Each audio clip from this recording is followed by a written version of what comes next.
I mean, what is it about the Point Lager you think that people really gravitate toward, or really like about it? The Special Lager has a lot of history within Stevens Point Brewery. It's just a very easy to drink, very clean tasting beer. It pours a very golden yellow. You'll see a nice tan lacing on the head, very clean.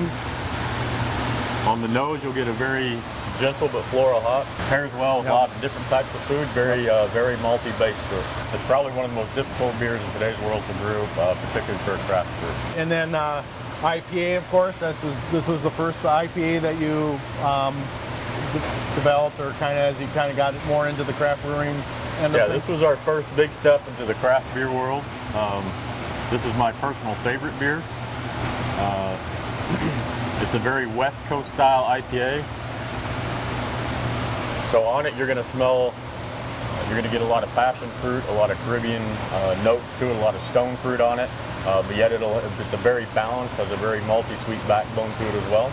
In that series there, you got a pineapple Hefeweizen. What brought that about, or at what point did you think pineapple is a perfect match with a Hefeweizen? Pineapple Hefeweizen, what we tried to do is marry a great summertime flavor, which is pineapple.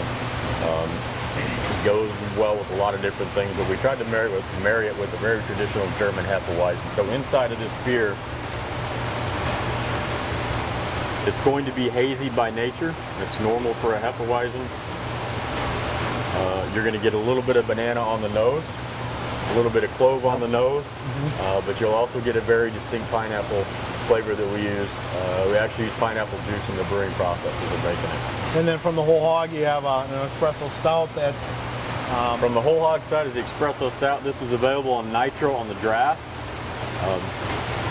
Nitro is a really cool thing because it would allow a very silky smooth mouth flavor, mouth component. It'll accentuate the sweetness of the beer, and it's really neat to watch over time. You can see the cascading effect as the nitrogen is starting to fall down the side of the glass and the CO2 starting to push out through the top.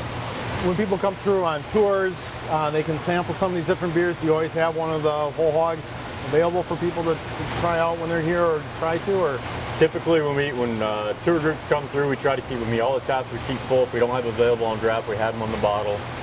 But we have 2 beers available on nitro. We do the whole hog espresso stout and the James Page Casper White Stout.